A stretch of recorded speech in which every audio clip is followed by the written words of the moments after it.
las tres fuerzas que mueven el mundo. Quiero filosofar tantito sobre las tres fuerzas que mueven el mundo, que son los tres conceptos que me mueven a mí.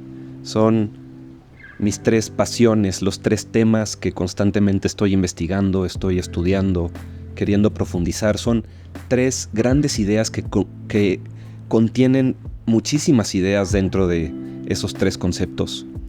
Y son parte de mi exploración diaria, buscando sabiduría, buscando conocimiento, buscando un entendimiento más profundo de la vida misma, pero también de estrategias muy prácticas y información útil que nos ayuda a vivir mejor, que nos ayuda a construir nuestros proyectos más fácil, más rápido, con más impacto. Entonces, ¿cuáles son estas tres fuerzas, estos tres grandes temas que me apasionan y que además que creo que son los motores que mueven al mundo? La primera es la fuerza primaria, que al mismo tiempo es la pregunta de ¿qué mueve el mundo, no? ¿Por qué se mueve el mundo? ¿Por qué está viva la existencia misma? Y ahí es donde llego a la primera fuerza, la fuerza primaria que mueve el mundo, el origen de todo, la espiritualidad. En ese sentido me declaro completamente creyente de que hay una fuerza superior que creó esta realidad. Antes creía que la creación y el creador son la misma inteligencia, que es la misma creencia que decir somos dioses. Ahora creo que somos fragmentos de Dios, que no podemos entender ni llegar a comprender del todo la totalidad de Dios, pero Dios es ese relojero que creó el reloj con toda su complejidad, con toda su conciencia viva y su inteligencia y su capacidad de crecer y evolucionar. Entonces, fuerza número 1, la espiritualidad. Creo que ese es el principal motor que mueve el mundo. Si el que tiene las riendas de todo decide que todo se acaba de un día para otro, todo se acaba de un día para otro. En ese sentido, el control de nuestras vidas no está en nosotros mismos. Y creo que la espiritualidad es algo que ha despertado muchísimo en la cultura popular en los últimos 20, 30 años. Pero también hay mucha malinterpretación de información sabia, de sabiduría verdadera, que se convierte en engaño, que se convierte en ilusión. Y aprender a navegar todo eso creo que es parte fundamental de cualquier persona despierta que quiere construir algo en este mundo. Y eso me lleva a la segunda fuerza, la fuerza de la creatividad, que es un don espiritual. La creatividad es parte natural de nuestra conciencia, que si sabemos entrar en ese estado de flujo creativo y nos conectamos con nuestro propósito y aprendemos a crear valor en el mundo, al final eso es lo que somos principalmente, seres hechos a imagen y semejanza de el Creador. Entonces ese don creativo que tenemos como parte de nuestra naturaleza es lo que debemos de aprender a utilizar todos los días para crear la vida que queremos, para crear el tipo de persona que queremos ser, para crear relaciones auténticas, para crear proyectos que despierten nuestras ganas de vivir. Y al final, todos tenemos ganas de vivir, todos tenemos planes de vida. Y después tiene que obligadamente salir la pregunta, ¿cómo nuestros planes de vida conviven con los planes de vida de los demás? Porque nuestra creatividad no es una isla, nuestra creatividad impacta a los demás. Y eso me lleva a la tercera gran idea, que son las ideas de la libertad, el liberalismo, el concepto social de libertad, que también es un don espiritual. Por eso se conecta la espiritualidad con la creatividad, con la libertad. Y dentro de la libertad está este concepto de libre mercado, cómo voluntariamente intercambiamos proyectos de vida, intercambiamos creatividad, intercambiamos valor creado para vivir mejor, para resolver nuestros problemas, para eliminar nuestros dolores, para convivir de una mejor manera en sociedad. Y en ese sentido, la libertad nunca en la historia de las ideas de la libertad nunca se ha pensado como libertinaje, como un individuo haciendo lo que quiera sin importar cómo impacta a los otros. Siempre ha sido un concepto que tiene que ver con el respeto mutuo, con cuál es la mejor manera de comportarnos para coexistir de la mejor manera. Por eso me gusta mucho la definición de libertad de Alberto Venegas Lynch, hijo, que dice que la libertad es el respeto irrestricto al proyecto de vida del otro. Básicamente es el respeto a la vida de las personas que tocan nuestra vida. Y ese es un concepto profundamente espiritual. Pero resulta que no todas las corrientes espirituales, no todas las religiones tienen los mismos valores o el mismo entendimiento de las sutilezas de cada una de estas grandes ideas, de qué es la espiritualidad, qué es la creatividad y qué es la libertad. Y lo que te quiero decir es que en un largo viaje de estudiar las religiones del mundo, de estudiar el despertar de la conciencia desde muchos distintos ángulos y de profundizar en lo que cada tradición y cada religión te está diciendo qué es Dios y qué es estar vivo y quién eres tú en relación a todo eso.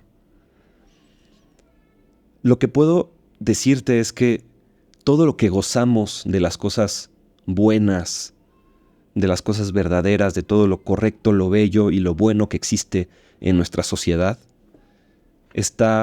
tiene raíz en el cristianismo. La sociedad occidental, y no es algo que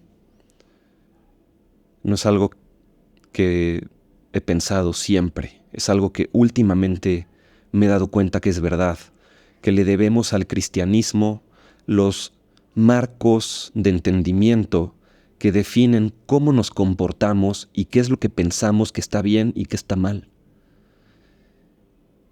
Y algo que me ha impactado mucho es que me eché un clavado a tratar, primero que nada, saber si realmente Jesucristo existió.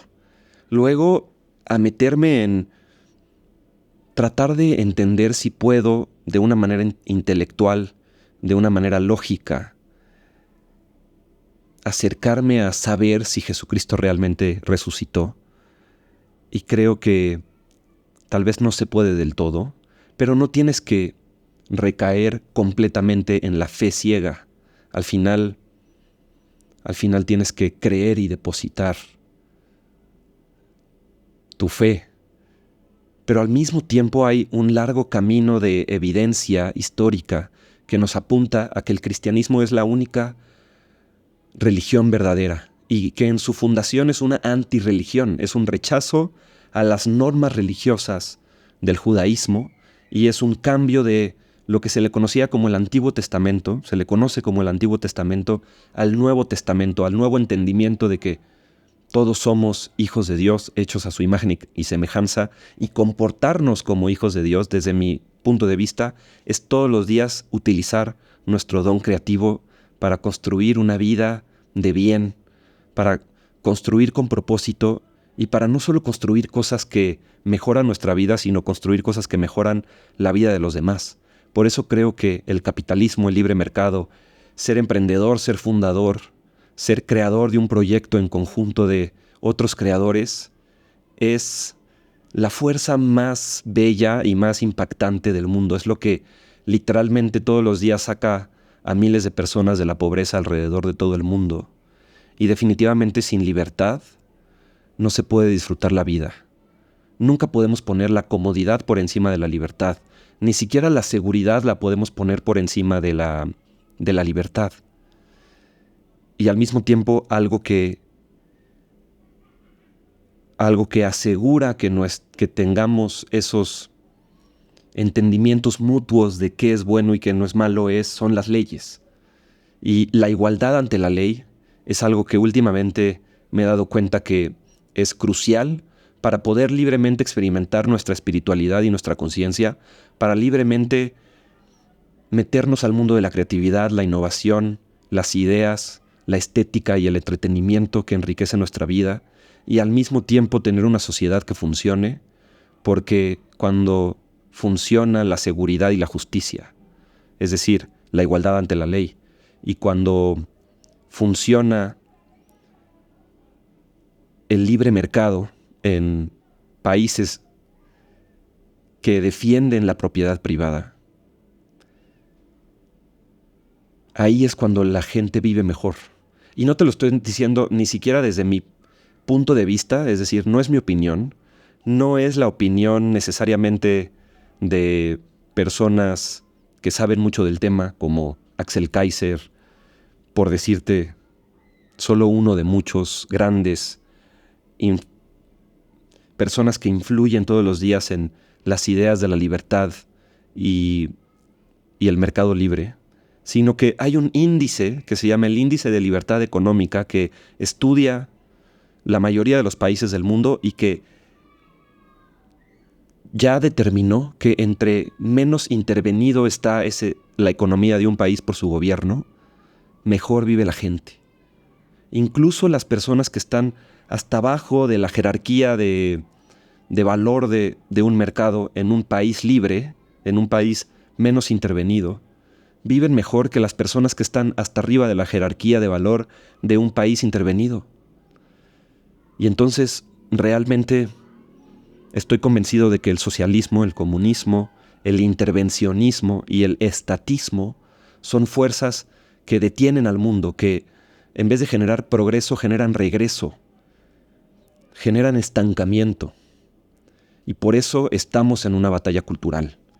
Cualquier creador, cualquier fundador, cualquier trabajador, cualquier emprendedor del mundo, creador y artista, está sí o sí adentro, en el centro de la batalla cultural. Pero al final no es una serie de batallas culturales, políticas o sociales. Es al final una guerra espiritual que estamos peleando cada uno en nuestros corazones.